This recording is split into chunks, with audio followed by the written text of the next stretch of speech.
acabamos de ver un poco cómo tres personas se enfrentaban a algo desconocido. No sabían o sea, iban a meter la mano sin saber qué era lo que había dentro. Y como he dicho antes, siendo sincero, pensaba que iban a pasar más miedo. Creo que tenían más miedo antes de subir que cuando estaban aquí arriba.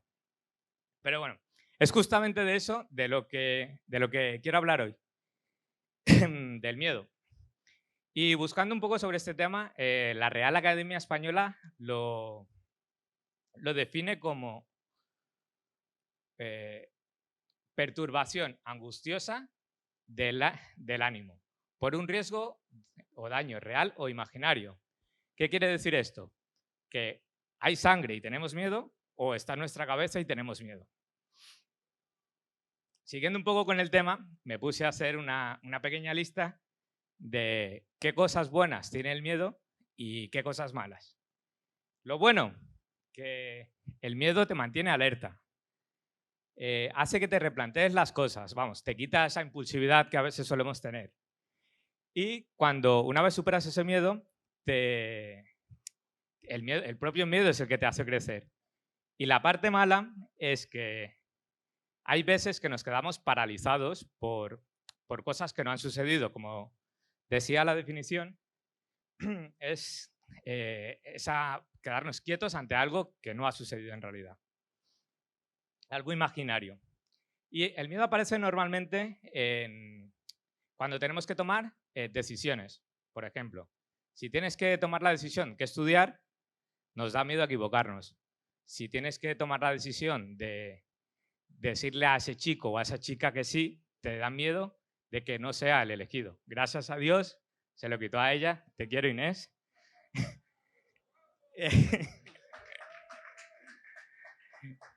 Bueno, en general, que solemos tener miedo a equivocarnos, a la muerte, a la soledad, y casi siempre es cuando, o sea, le tenemos miedo a lo desconocido, a la vejez, a hacer el ridículo, como acabo de hacer yo un poco, a la enfermedad, y en definitiva el miedo que tenemos es cuando las cosas se escapan de nuestro control.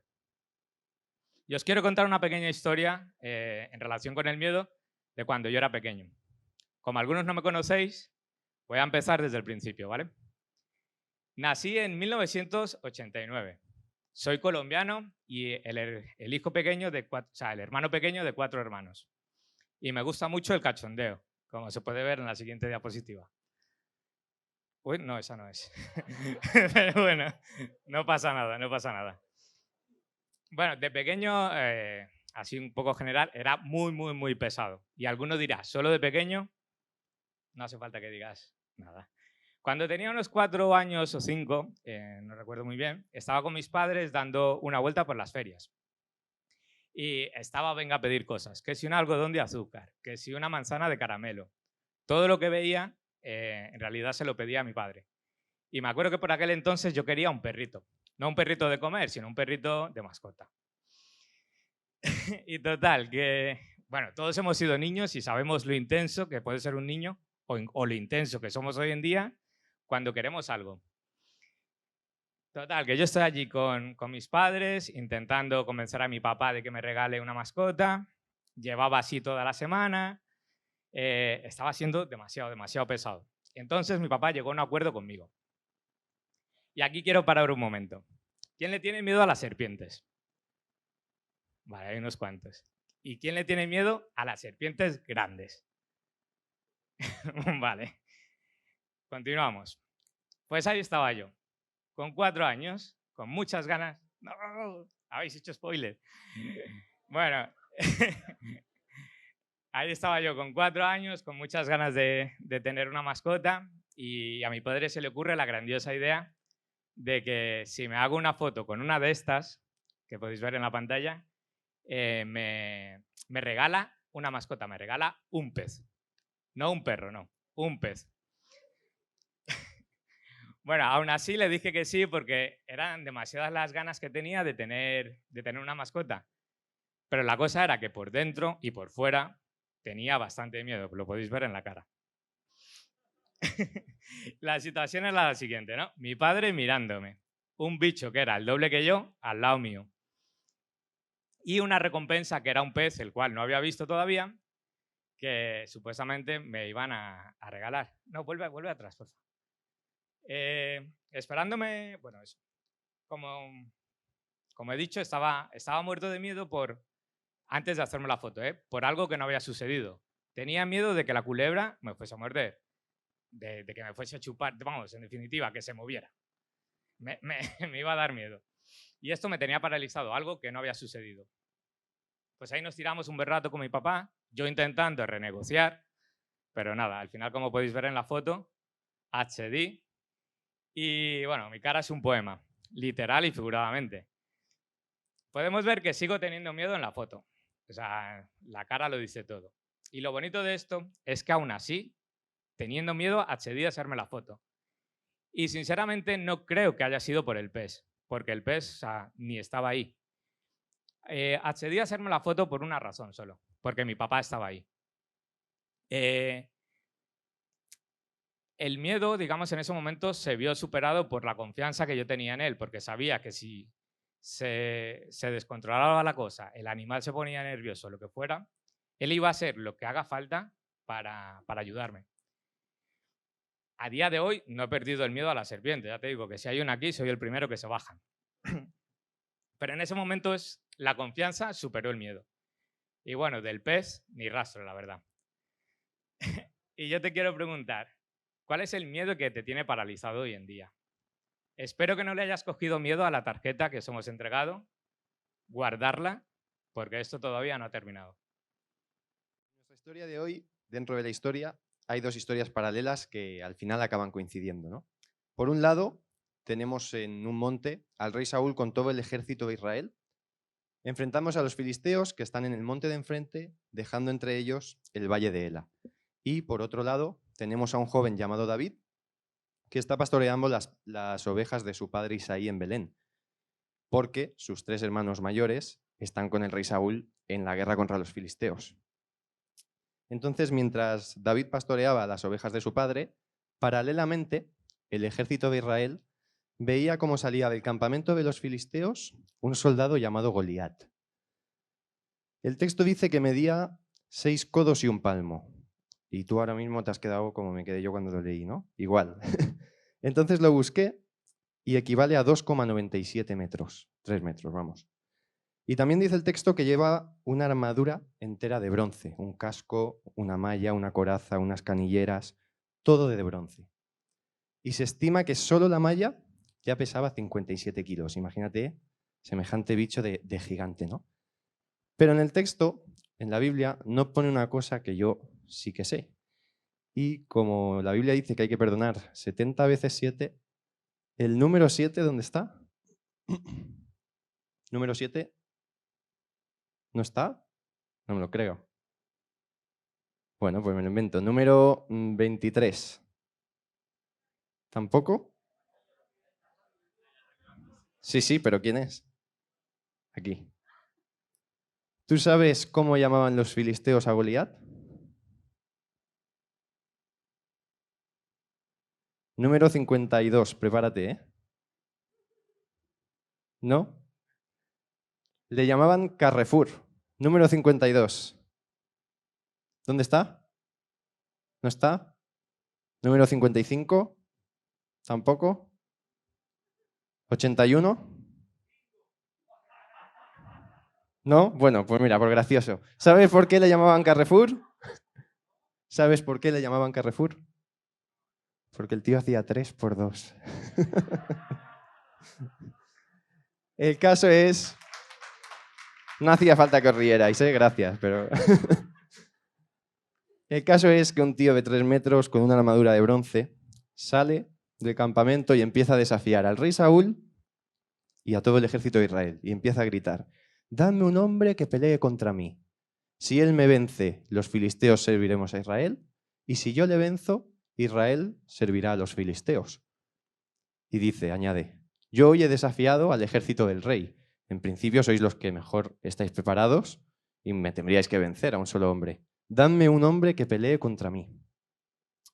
Y Goliat, aparte de ser gigante, era más pesado que Álvaro de pequeño, o no tan pequeño. Y lo hizo mañana y tarde durante 40 días, ¿eh? Religiosamente, cada mañana, cada tarde, el tío ahí. Dame un hombre que pelee contra mí. Claro, esto hace que el rey Saúl, que no es un rey como el nuestro, de me llena de orgullo y satisfacción, pues no. Era un rey grande, un rey fuerte, un rey que está acostumbrado a este tipo de batallas, pero tuvo miedo. Y claro, yo me imagino al ejército de Israel que lo miraba diciendo, es el rey, es grande, es fuerte, está acostumbrado a esto, es él el que tiene que ir a por Goliat.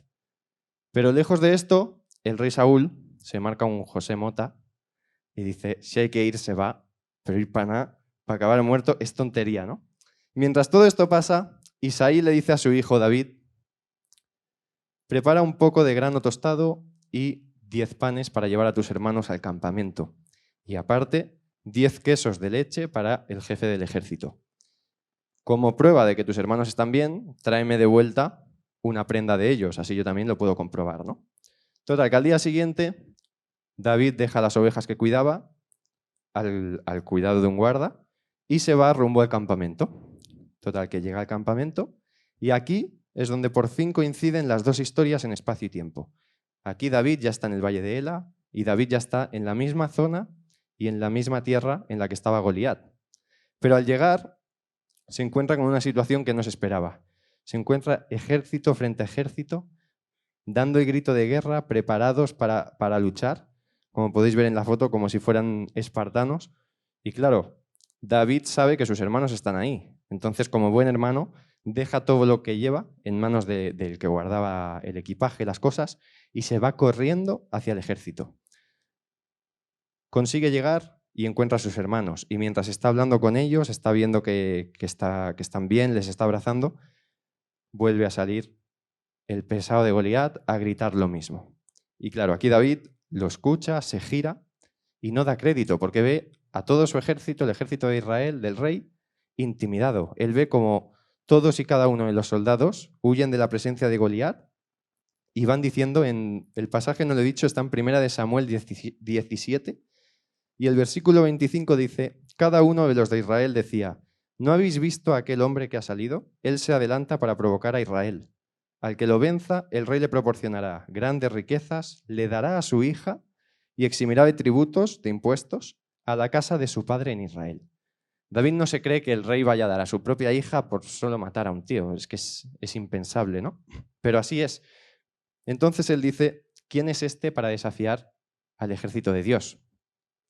Y empieza a preguntar a todos los soldados que hay a su alrededor, oye, ¿es verdad esto que ha dicho el rey, que promete a su hija, que promete que no hay impuestos para su padre? Sí, es verdad. Y aquí su hermano mayor, Eliab, al verle hablando con tanto descaro, se enfada con él y le empieza a recriminar, que se está regodeando con la situación, que él solo ha ido ahí para ver la batalla, como por morbo. Como que David está disfrutando con toda esta situación, ¿no? Y aquí David, como buen hermano también, muchos os sentiréis identificados conmigo y con él. Él va corriendo porque está en peligro. Deja todo, mi hermano está en peligro, voy corriendo. Pero una vez está bien y ya me vuelve a tocar las narices como cada día, David le dice, cállate y déjame en paz, que simplemente estoy hablando con ellos, estoy preguntando, ¿no? Total, que David sigue preguntando a todos los grupitos que ve, oye, es verdad, es verdad, es verdad, y todos le dicen que sí. Y pregunta tanto que al final llega a oídos del rey Saúl. Y este llama a David para que se presente ante él. Claro, yo me imagino a David, que es un chaval joven, cuando eres joven te comes el mundo, puedes con todo, te llama el rey de tu país en medio de una guerra para presentarte ante él, porque te quiere conocer. Claro, yo me imagino que David iría creyéndose a alguien, se planta delante del rey del rey Saúl, y lo primero que le suelta es que nadie se preocupe por que yo pelearé contra él, contra el gigante. Claro, yo me imagino que Saúl, perdón, me he confundido, luego lo sabréis por qué. Yo me imagino que Saúl lo mira, ve a un chaval delgadito, poca cosa, bajito, sin armadura, no es ni siquiera del ejército, y le dice, me encanta la fe que tienes en ti mismo, la seguridad que tienes en ti mismo, pero tú no vas a poder contra él. Tú eres un chavalín, mientras que él es un hombre de guerra desde que es joven está acostumbrado a estas batallas y ya no solo eso, es que es un gigante. O sea, hasta yo tengo miedo de él, ¿cómo vas a ir tú, no? Y David aquí le cuenta que cuando pastorea las ovejas de su padre, de vez en cuando viene un león y un oso y se lleva una. Y él va corriendo detrás, se la quita de la boca y si el león y el oso se le ponen medio tontos, lo mata. Y dice que Goliat va a ser como un león o un oso más, ¿no? Y en el versículo 37, David añade: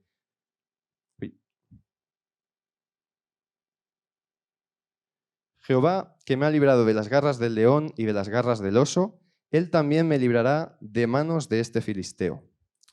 Y claro, Saúl aquí ve que realmente David no tenía fe en sí mismo, tenía una fe en Dios increíble y David iba decidido a pelear contra Goliat.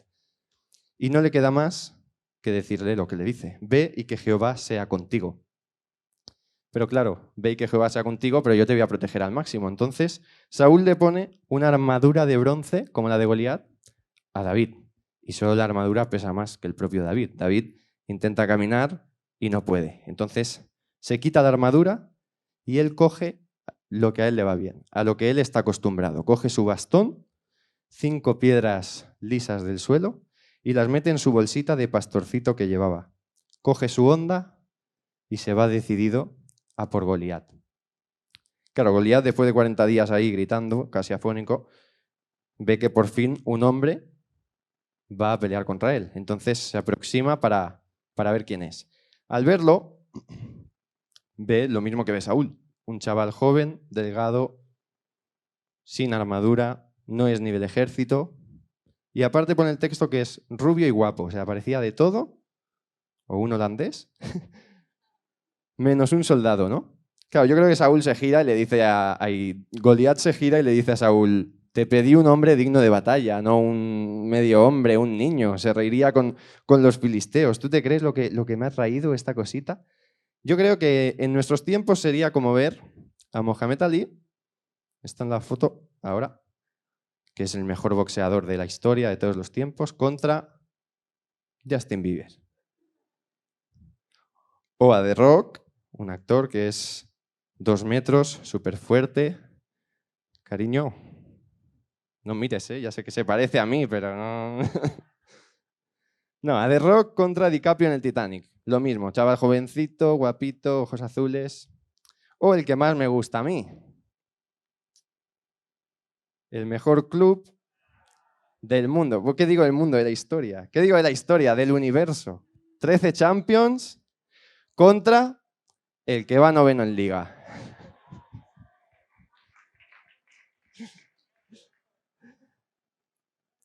El caso es que Goliat, después de mofarse lo suficiente de David, lo maldice invocando a sus dioses y luego le dice: ven hacia mí y daré tu carne a las aves del cielo y a las bestias del campo. Me imagino que añadiría: contigo, pobrecitas, porque van a comer poco, pero bueno, ven hacia mí, en definitiva, que te voy a matar, ¿no? Y yo me imagino al ejército de Israel viendo que Saúl ha llevado a David a enfrentarse con Goliat, y me imagino entre ellos comentando: ¿qué hace el rey? Vamos a ser siervos de los filisteos el resto de nuestra vida. O sea, ¿quién es este? Es que ni lo conocemos, no es ni del ejército. Entonces David, ya calentito del cachondeo de Goliat y de todas las dudas que hay sobre él desde su propio país, desde su propio ejército, después de toda la presión que tiene encima, coge y le dice: tú vienes contra mí con espada, lanza y jabalina, pero yo voy contra ti en el nombre de Jehová de los ejércitos, el Dios de los escuadrones de Israel, a quien tú has provocado. Y aquí me encanta la fe de David, porque seguro que David tenía miedo. Estaba yendo a matar o morir. Se estaba jugando su vida contra un gigante. Era 3 veces él.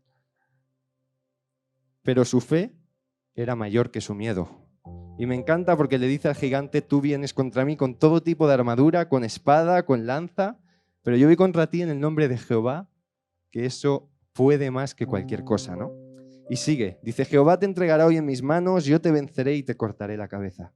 Y hoy mismo yo seré el que entregue tu cuerpo y el de los filisteos a las aves del cielo y a las bestias de la tierra. Y sabrá toda la tierra que hay Dios en Israel.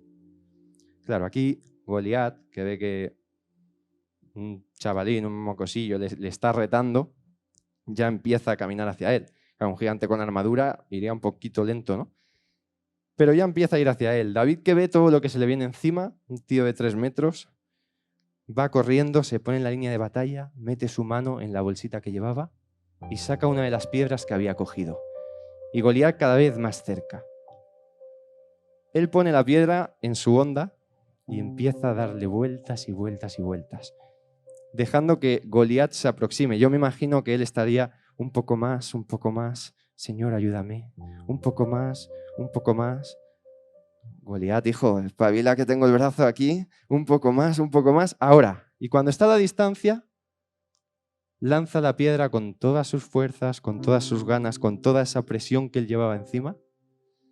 La piedra sale volando y se le clava a Goliat en la frente. Y esto hace que Goliat caiga herido al suelo. Claro, yo me imagino ahí al ejército de Israel que estaban, madre mía, vamos a ser siervos de los filisteos toda nuestra vida, ven que cae, celebran como una de las Champions del Madrid. ¡Buah, que lo ha derrotado! ¡Madre mía, madre mía! Total, que David, en medio de toda esa euforia, sale corriendo, coge la propia espada de Goliat y hace lo que había dicho que haría. Le corta la cabeza, derrotando así a uno de los mayores gigantes que David tuvo que enfrentar a lo largo de su vida, honrando a su pueblo, que tanto había dudado de él, honrando a su padre y demostrando que con fe en Dios todo es posible y se puede vencer a cualquier tipo de gigante. Y esta mañana me gustaría preguntarte, porque a mí me pasa como a David. Muchas veces tenemos gigantes como Goliat en nuestra vida y para enfrentarlos tenemos que superar muchos obstáculos. ¿A ti no te pasa esto? ¿Cuáles son los gigantes que te atormentan hoy? ¿Tu economía? ¿Tu familia? ¿El trabajo? ¿Las relaciones entre los demás o tu propia relación con tu pareja? ¿Cuál es tu gigante? Porque, ¿sabes? Ese gigante le van a salir obstáculos en el camino. Y ahora vamos a ver 3 de ellos a los cuales David tuvo que superar. El primero de ellos fueron sus hermanos. Sus hermanos, cuando fue al campamento, lo que hicieron fue reírse de él y menospreciarlo. Y a veces pensamos que nuestra familia debería ser nuestro mayor apoyo. Deberían tener la solución a nuestros problemas o, como mínimo, ayudarnos a superarla. Y no nos damos cuenta que a veces ellos tienen tanto miedo como nosotros frente a ese gigante. En este caso, los hermanos de David no saben cómo se van a enfrentar a ese gigante porque estaban llenos de temor.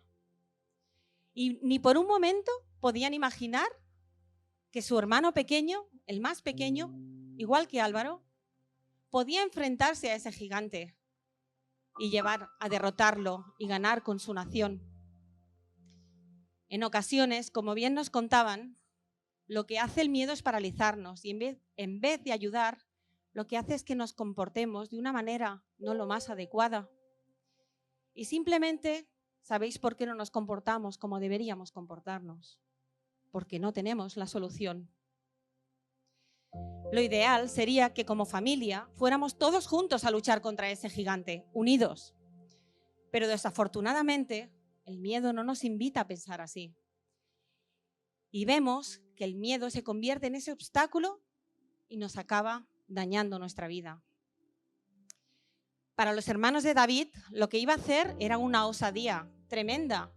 Aquella osadía de David iba a terminar en una tragedia, porque ellos veían que ese gigante destrozaría a su hermano pequeño. Y todo seguido nos encontramos con el segundo obstáculo, el pueblo. Vemos que en la historia este pueblo está totalmente aterrado, al igual que los hermanos y al igual que todos los soldados y al igual que el rey. Y simplemente este pueblo observa cada día cómo ese gigante sale a amenazarlos, pero no hay nadie que se atreva a enfrentarse a él.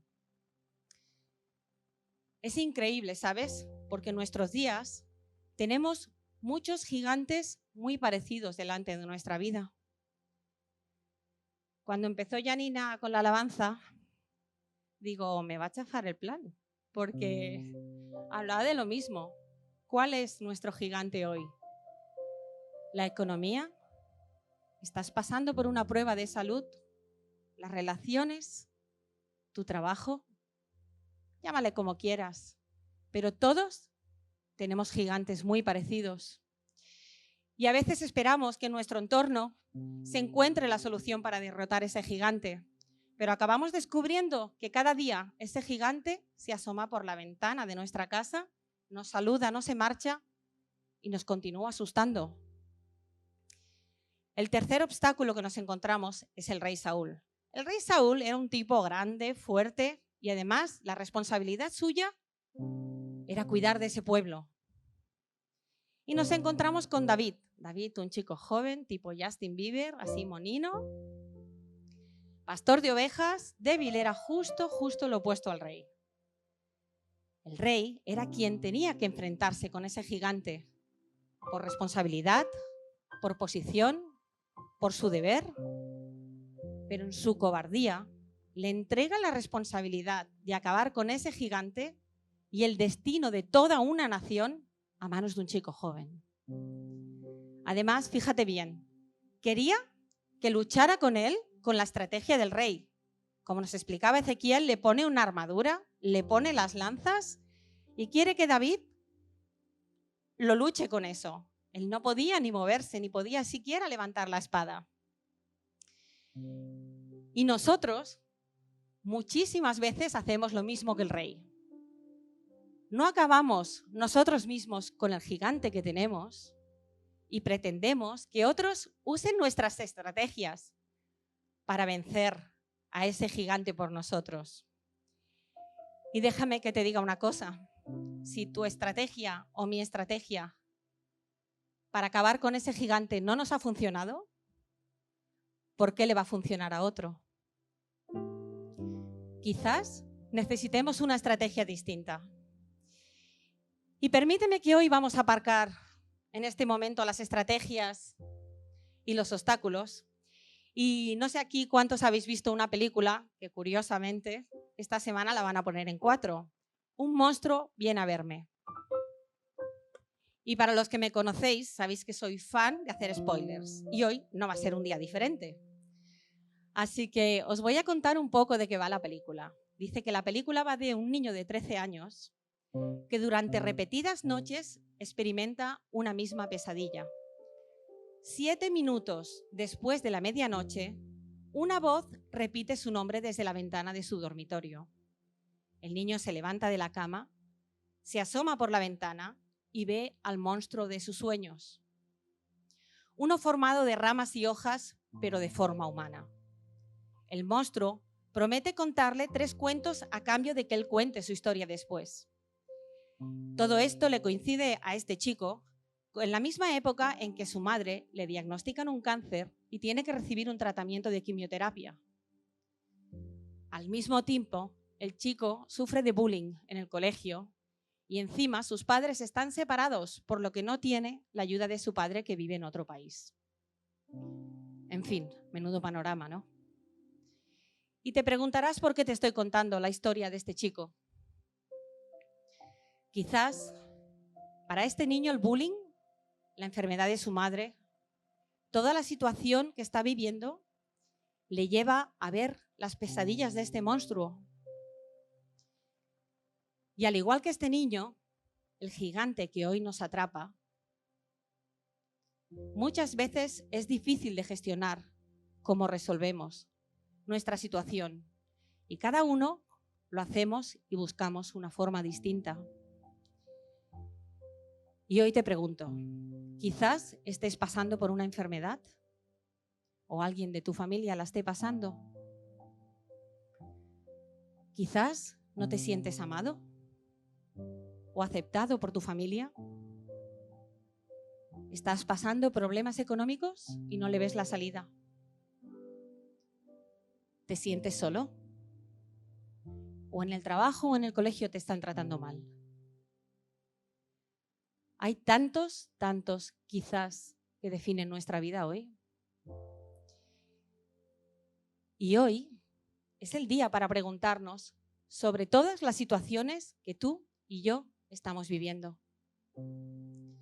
¿Cómo podemos enfrentarnos a nuestros gigantes o a nuestros monstruos que no somos capaces de vencer o eliminar de nuestra vida? Y hoy hemos empezado dándote un número y llevándote a la experiencia de meter la mano dentro de una caja sin saber lo que os ibais a encontrar. La mayoría habéis puesto una cara de susto y la realidad es que al final esperábamos que fuera el otro el que metiera la caja porque no queremos enfrentarnos a ello. ¿Y sabes por qué nos comportamos así? Porque nos dejamos llevar por la corriente. Porque la realidad es que todavía, como ejemplo, muchas veces no sabemos resolver cómo enfrentarnos a nuestros gigantes. Y con la historia que nos ha contado Ezequiel, David usó una estrategia totalmente distinta, diferente. David no era un hombre de guerra, no usó las estrategias del rey. Cogió unas piedrecillas, una honda y luchó con lo que sabía. Pero la realidad es que la verdadera estrategia de David era que Dios era quien estaba ganando esa batalla por él. Porque por sí mismo él no hubiese conseguido nada. Y esa es la verdadera estrategia, que hay uno que pelea la pelea con nosotros, donde no llegan ni tu familia, ni tus amigos, ni tu pareja, ni tu jefe, ni tus estrategias. Todo aquello que no somos capaces de alcanzar por nosotros mismos, hay uno que ya ha vencido la batalla, que tiene una victoria segura. Puedes estar tranquilo y descansar, porque él nunca ha perdido ninguna batalla y jamás ha tenido miedo a ningún gigante. Él sigue usando a personas como tú y como yo, personas imperfectas, pequeñas, débiles, frágiles, que nadie daría un duro por nosotros. Pero sabes, hoy tienes una oportunidad de cambiarlo todo en tu vida. Porque la batalla del gigante no es tuya. Es el de la que ya lo ha ganado por ti, es de Dios. Y esta mañana, agradecería a Life que os levantarais, por favor. Esta mañana te animo a ir a alguien de Life para que le cuentes cuál es tu gigante. ¿Cuál es ese gigante que viene a verte en tu vida? Porque juntos vamos a ganar. Porque juntos, de eso se trata, vamos a tener la victoria. Porque Él ya ha derrotado a ese gigante en el cual tú te vas a tener que enfrentar. Dios te bendiga. ¿Cuál es tu gigante que viene a verte? Vamos a orar.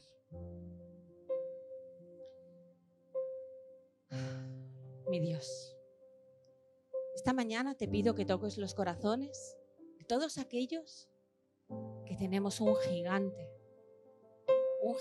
que derrotar.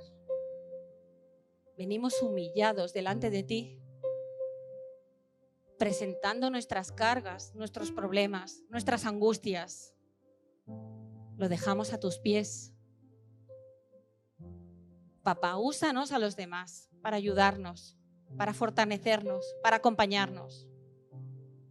Estamos plenamente confiados que tu estrategia es nuestra estrategia, que vamos a ganar la batalla. Estamos convencidos de ello. Estamos agradecidos por todo aquello que tú nos das, por esa paz en medio de nuestras tormentas, porque nos apoyas, porque sabemos dónde cogernos, porque nos acompañas en el proceso. Especialmente, papá, toca los corazones de cada uno de nosotros. Te pedimos renovación esta mañana. Necesitamos un encuentro personal contigo. Para los que no han conocido de ti, visítalos. Pero para los que ya te conocemos, renuévanos, ayúdanos, levántanos. Agradecidos esta mañana por tu presencia y por tu cuidado. En tu nombre oramos. Amén.